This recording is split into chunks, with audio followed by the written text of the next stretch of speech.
Cette voiture pourrait-elle être l'une des EV les plus excitantes du moment, un frère de la toute nouvelle Volkswagen Polo à venir et aussi, pour ainsi dire, une version électrique de la Seat Ibiza, mais signée Cupra et un peu plus haut de gamme. Voici la toute nouvelle Cupra Raval conçue pour vraiment venir challenger le segment des petites voitures. Voyons si ça marche à l'extérieur, à l'intérieur et bien sûr, tous les chiffres et les détails techniques dont vous avez besoin avec Thomas sur Auto G-Fuel en 4K, plein écran et en intégralité. On commence par l'avant qui, vous savez, a vraiment l'air très sportif et ils utilisent un petit truc ici parce que vous voyez qu'il y a le logo Cupra illuminé et selon la loi européenne, c'est seulement autorisé quand on le combine avec le bloc optique principal. Et ils le font comme ça parce que du coup, on a ici cette connexion dans la partie inférieure. Ça ne s'applique que si vous avez le logo illuminé. D'ailleurs, c'est un pack proposé avec les Matrix LED en option. Dans ce cas, elles sont incluses parce qu'il s'agit de la version VZ. C'est la finition la plus sportive de ce véhicule qui a aussi un blocage de différentiel avant et le DCC, la suspension adaptative. Ça vous apporte bien sûr sportivité et confort en même temps, mais c'est seulement dispo sur cette version haut de gamme ici. Dans les deux cas, que ce soit avec la suspension normale ou avec le DCC, il est 15 mm plus bas que le nouveau ID Polo parce qu'il est censé avoir un caractère plus sportif. Il est aussi 10 mm plus large au niveau de la voie, donc encore une fois, pour une assise un peu plus sportive. Look sportif aussi avec les jantes 19 pouces, les plus grandes dispo. Ça commence à 17 si vous voulez un peu plus de confort, tout ça. Et la longueur ici, c'est dans le segment des petites voitures, 405 cm, soit 159 pouces. Comme je l'ai dit, même plateforme que la VWD Polo. Donc ce sont les deux petites ayons sur cette plateforme qui est d'ailleurs une plateforme à traction avant. Et puis, il y a la Skoda Epic et la VW ID Cross qui sont leurs frères SUV respectifs aussi. Ils sont un peu plus longs et offrent un peu plus d'espace. Et ici, ils ont plutôt une orientation sportive. Au fait, la trappe de recharge est tout à l'avant. Côté passager, recharge AC 11 kW et en DC, ici 90 kW pour la petite batterie et 130 kW pour la grande batterie. Et cela nous amène au chiffre de la batterie. Donc la petite batterie est une batterie LFP de 37 kWh net au total. Et la batterie plus grosse est en NMC, 52 kWh net. Quelle autonomie peut-on réellement en tirer? On a déjà roulé avec la Skoda Epic et relevé des chiffres de conso. Donc selon le WLTP, la version à plus grande autonomie peut effectivement atteindre jusqu'à 450 km, soit environ 270 miles. Mais ça, c'est seulement en conduite urbaine. Si tu prends l'autoroute aussi, genre au-dessus de 100 km à l'heure, au-dessus de 60 miles à l'heure, donc disons qu'une autonomie réaliste sur autoroute serait plutôt en dessous de 300 km, en dessous de 200 miles. Et voilà un peu le spectre de ce véhicule avec la grosse batterie. À l'arrière, on voit que la signature lumineuse traverse toute la largeur. Encore une fois, dans ce style Cupra très spectaculaire, avec le logo illuminé et le lettrage imposant. Dans ce cas, le logo VZ, ou BZ comme diraient les Espagnols, et ce style de diffuseur en bas très dramatique. On voit donc que la Cupra Raval est un peu le jumeau maléfique de l'ID Polo, avec ce look nettement plus dramatique. On en reparlera plus tard pour les prix. Ce qui est intéressant, c'est que certains modèles électriques du groupe Volkswagen étaient à propulsion arrière et que d'autres avaient en option la transmission intégrale. Mais celui-ci, encore une fois, une plateforme à traction, pourquoi ils font ça? Ils veulent de plus d'espace, par exemple dans le coffre. Tu verras qu'il a un coffre très profond. Je peux te montrer ça bientôt. Et ils disent aussi que ça réduit la complexité. Ils ont tout mis à l'avant, le chargeur ici, puis le convertisseur et le moteur électrique, et ça fait vraiment baisser le coût, et ça te donne aussi de la place. Tu sais, en plus, ils n'ont qu'un essieu à poutre de torsion, eux. Parce que ça, d'une part, c'est plus simple, mais ça donne aussi plus d'espace à l'arrière. Mais ensuite, avec le DCC, j'ai vraiment hâte de voir comment ça se conduit. Comme je l'ai dit, récemment, on a roulé la Skoda Epic.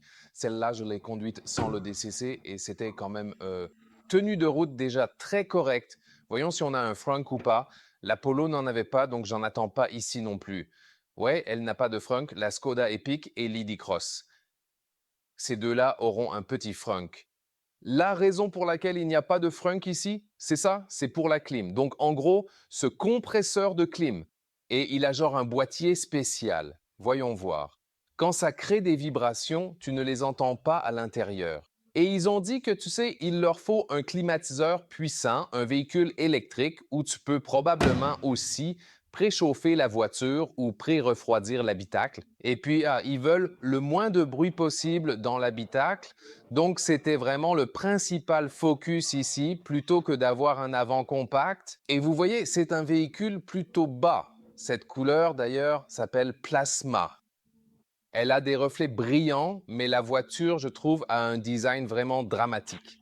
Regarde aussi ici, tu vois, il y a aussi des accents sur le capot et tout. C'est plutôt cool. Mais bien sûr, encore plus intéressant maintenant, ce sera l'intérieur. Je peux vraiment promettre pas mal de surprises. Mais avant ça, juste quelques infos que je veux aussi mentionner sur la charge 10 à 80%. Combien de minutes? 27 minutes pour la petite batterie, 23 minutes parce que la grosse batterie charge encore plus vite. Et ici, cette version reçoit 226 chevaux et abat le 0 à 100 en moins de 7 secondes. Donc, comme je l'ai dit, ce sera la plus puissante et aussi la plus rapide en accélération. Les autres, avec un moteur électrique, on dispose d'un couple instantané même sur les versions moins puissantes. On a aussi un commentaire séparé sur les données et dans la description de la vidéo, vous pouvez lire toutes les valeurs de puissance des différentes versions. C'est toujours bien d'avoir ça aussi dans l'aperçu et la vitesse de pointe Vmax. Pour cette version, on est à 100, 100, 100, 100 km/h, 110 mph. Les versions non VZ et les versions normales sont un peu en dessous, 160 km/h, 100 mph. Et vu de l'extérieur, juste un choix différent. Là, c'est un véhicule d'un vert mat un peu particulier. Ça a l'air plutôt frappant, juste pour vous montrer la différence. Et celui-ci n'a pas le logo Illuminati, mais le logo Krupa normal sur le toit. Tu peux se le voir juste là. Il a comme un effet chrome sombre. Et tu n'as pas non plus les autres incursions de lumière ici. Après, c'est juste la zone vide, là. Donc, ouais, comme tu préfères, pour ainsi dire. Et pour l'intérieur ici, déjà, la télécommande en noir laqué brillant, rien de spécial. Ouais, j'aime pas parce que ça se raye facilement. Et gros sujet de débat, vous voyez, ce sont ces poignées de porte affleurantes. Et si on pense à tous les frères de plateforme, l'ID Polo, la Skoda Epic et l'ID Cross, ils ont en effet tous des poignées physiques bien normales. Elles sont physiques quand elles sortent. Je vais vous le montrer bientôt. La seule à avoir des poignées affleurantes, un joli design, mais les gens préfèrent des poignées classiques, bien plus faciles à manier et nettement plus sûres en cas d'accident. Oui, les constructeurs promettent qu'elles sortent vraiment toutes seules. Dans la plupart des cas, elles le feront, surtout chez les marques fiables. En Chine, beaucoup d'incidents avec de nouvelles marques où elles ne sortaient peut-être pas. Désormais, ces poignées de porte seront interdites en Chine pour les voitures nouvellement homologuées dès le 1er janvier 2027 et pour les véhicules existants, il faudra les modifier. Tous ceux qui seront mis en vente à partir de 2029 et cela signifie que ces poignées de porte finiront par totalement disparaître. Aussi mondialement, le marché chinois a une forte influence et bien sûr sur les autres marchés auto. Je pense que là, c'est une mauvaise décision, même si ça peut réellement paraître cool ici. Je l'ouvre et eh bien, je dois bien avouer que je peux attraper ici. Je peux attraper ici. C'est au moins une double fonction pratique. Et vous voyez ici que quand ils sont sortis, ils sont bien physiques. Et vous pourriez aussi tirer correctement, là, vous savez, en tant que pompier et tout. Bon, j'ai vu pire, mais je ne suis toujours pas fan des poignées encastrées. On va dire ça comme ça. Mais là, elles se manipulent assez bien. Oh, c'est vraiment pas mal. À l'arrière aussi, donc assez solide. Ensuite, à l'intérieur des portes, c'est vraiment bien. C'est aussi doux au toucher. Et j'aime ces accents cuivrés qu'on retrouve toujours chez Cupra. Ici aussi, il y a une structure intéressante et on a au passage un système audio Sennheiser en option. Ici, c'est à cause du caisson de basse à l'arrière. Les poches basses des portières sont toutes en plastique dur. Et ici, on a différentes finitions disponibles. Le volant, lui, avec des touches cuivrées à l'intérieur, c'est aussi un matériau sans origine animale, perforé à l'extérieur, avec de vrais boutons intégrés au volant. On y trouve le sélecteur de mode, le bouton Cupra à droite et la molette du volume qui contribuent ensemble à un style plus classique. Et puis, ni les sièges. Vous avez des sièges de base en tissu, puis vous avez ces sièges baquets optionnels qui ont comme ces accents, comme ici, en cuir rouge haut de gamme qui est perforé. Ici aussi avec des coupes laser. C'est très intéressant. On pourrait aussi disposer de sièges en microfibre ici et des sièges baquets cup en option, encore plus sportifs. Ils ont aussi une maille 3D. C'est très intéressant. Dans le configurateur, il y a beaucoup de choix de sièges. Matériaux de qualité, agréables et doux. Intérieur entièrement sans produits animaux et confortable. Donc, même si tu es grand, c'est un siège très confortable. Faut que je le dise. Bon, bienvenue dans l'habitacle. On a des écrans numériques de 10-25 pouces en fin de retour pour de bon. Et ici, l'unité principale d'infodivertissement de 13 pouces. Plus de détails bientôt. Encore un petit repère. Note, C et matériaux sont issus du recyclage, quelle que soit la finition. Donc, ils essaient aussi de boucler la boucle là-dessus. La marge ici, avec un seul A9 642, plus serré, mais ça marche encore. Quoi d'autre? Voici la version avec toit en verre. On peut la prendre sans ou avec toit en verre, les deux sont possibles. On peut ouvrir le store ici, mais impossible pour l'instant. La voiture est en studio. Il n'a pas vraiment, tu sais, le contact complètement mis, mais il y a comme un store que tu peux ensuite pratique pour les journées vraiment, vraiment chaudes si tu as l'option toit vitré.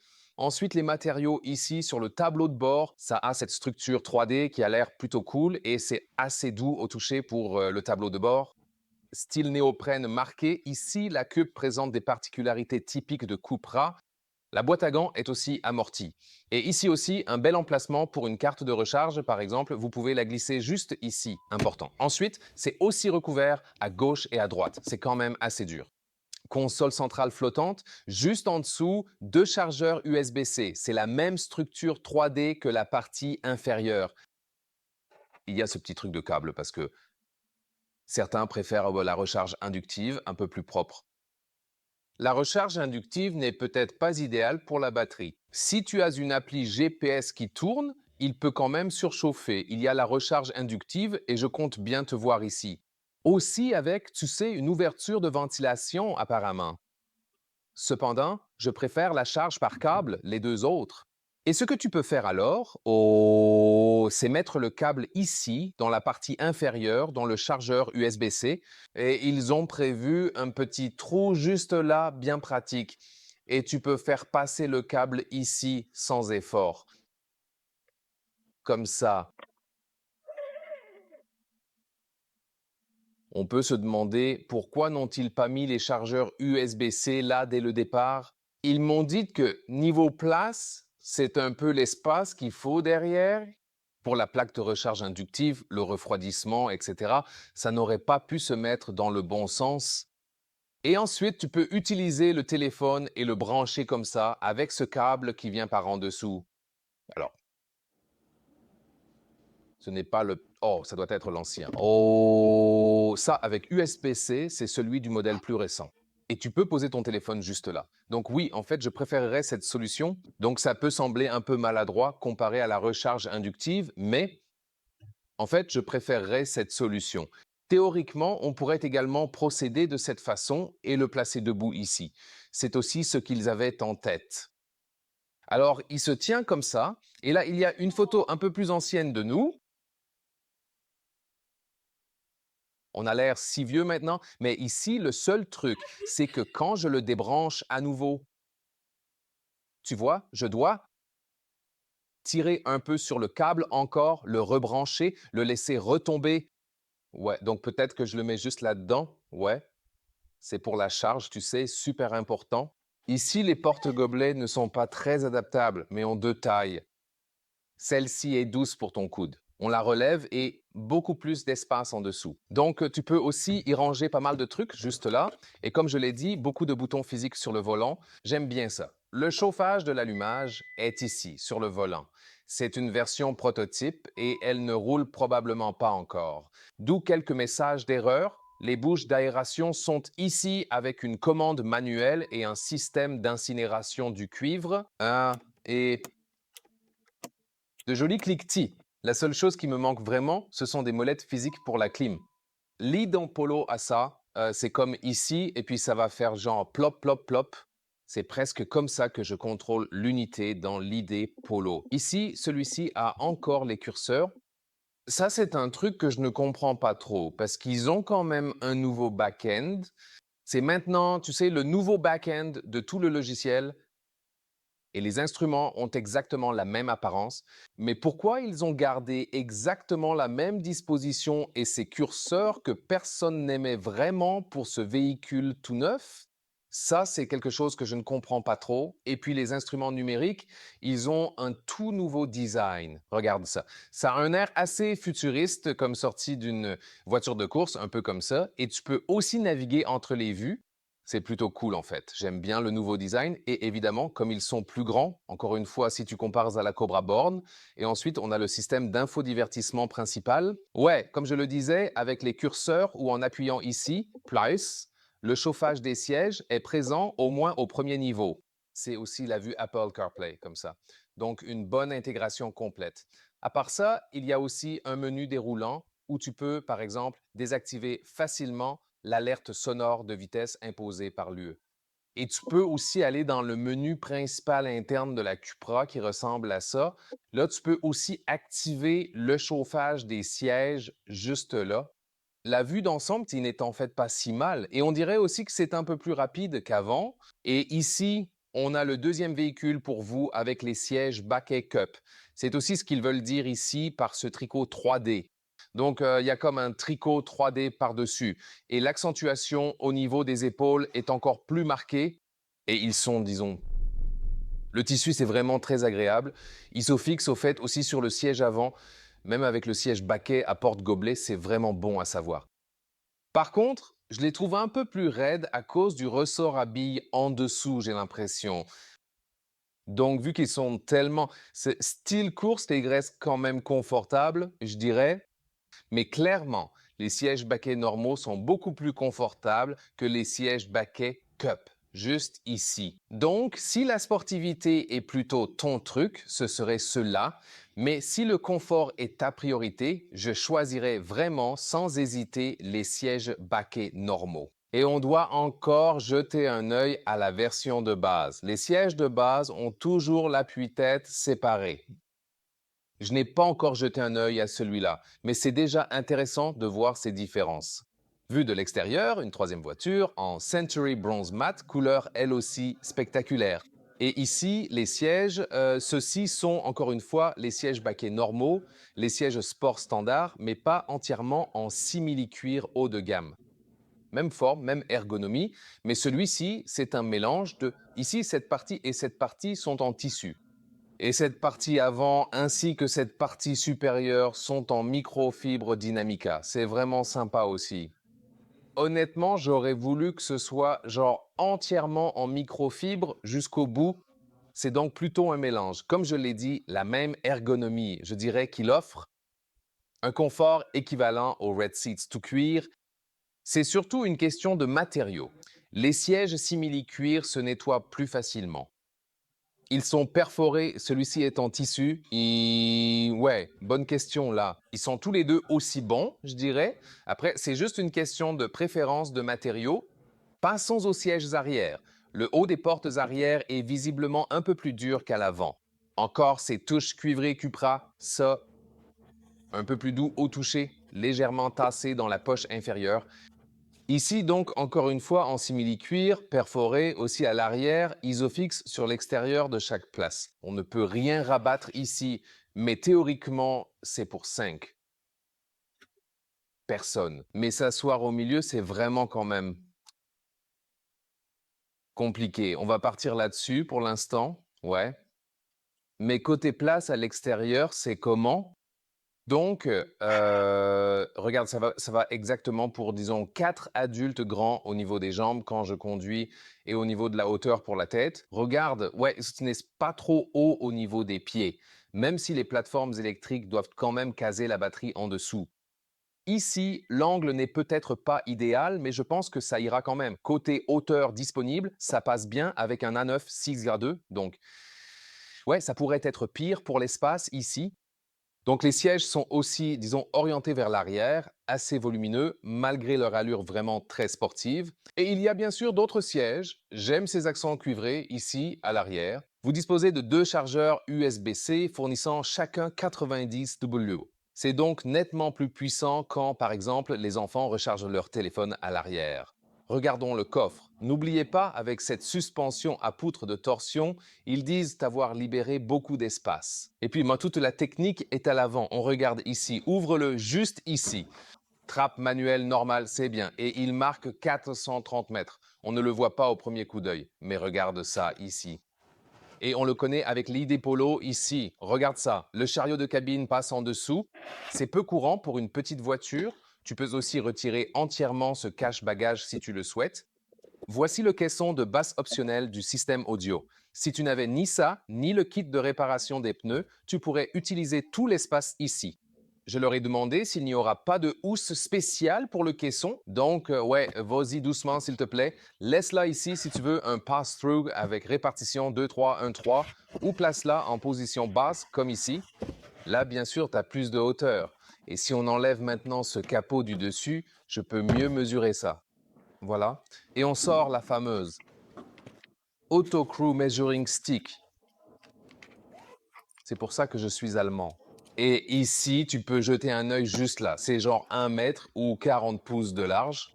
Et la longueur normale ici fait environ 26 pouces, soit 66 cm. Et la hauteur ici, avec cette partie en position basse, est d'environ 33 pouces, soit 83 cm. C'est bien sûr plutôt chouette. Et vous pouvez aussi, bien sûr, monter encore plus en repliant celui-ci, parce qu'ainsi, vous pouvez aller tout en bas. Et là, on est à presque 45 pouces, soit 1,13 mètres. C'est vraiment très impressionnant, vraiment. Et tu pourrais y transporter n'importe quoi. Ici, la longueur totale jusqu'au siège avant est d'environ 55 pouces, soit un samètre. Fin 40, c'est vraiment très impressionnant. C'est sans aucun doute l'un des atouts pratiques majeurs de ce véhicule. Et le prix alors, il commencera un peu au-dessus de la VW ID Polo avec la petite batterie, donc environ 1000 € de plus.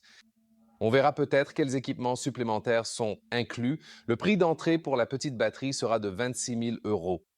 Si vous pensez maintenant à cette voiture telle qu'elle est ici, grosse batterie, version VZ Top Sports, chiffre de puissance au top, quelques extras à l'intérieur et tout ça. Et comme pour l'idée Polo, j'attendrai un prix d'environ 38 000 €, quelque chose comme ça. J'espère qu'ils ne commenceront pas tout de suite avec les 4. Parce que dans la version haute performance, ça ne sera vraiment pas donné. Tu te dis, pour 40 000 €, tu pourrais déjà avoir une électrique avec une batterie plus grosse. Et c'est peut-être le truc avec celle-ci. Je pense que en général, ça a beaucoup plus de sens de prendre la grosse batterie parce que je ne suis pas fan d'acheter une voiture pour un seul usage précis. Je suis plutôt pour, et c'est aussi plus durable quand on peut acheter une seule voiture pour en faire plus et ne pas avoir besoin de 2, 3 ou 4, tu vois. Donc c'était l'idée derrière tout ça, c'est pour ça que je prendrais toujours la plus grosse batterie. Mais il peut y avoir d'autres usages. Si tu n'as vraiment qu'un seul usage en ville, alors autant prendre la petite batterie. Hâte de lire vos commentaires. Maintenant, il est temps d'aller voir les autres cousins de la plateforme comme la VW ID Polo ou la Skoda Epic.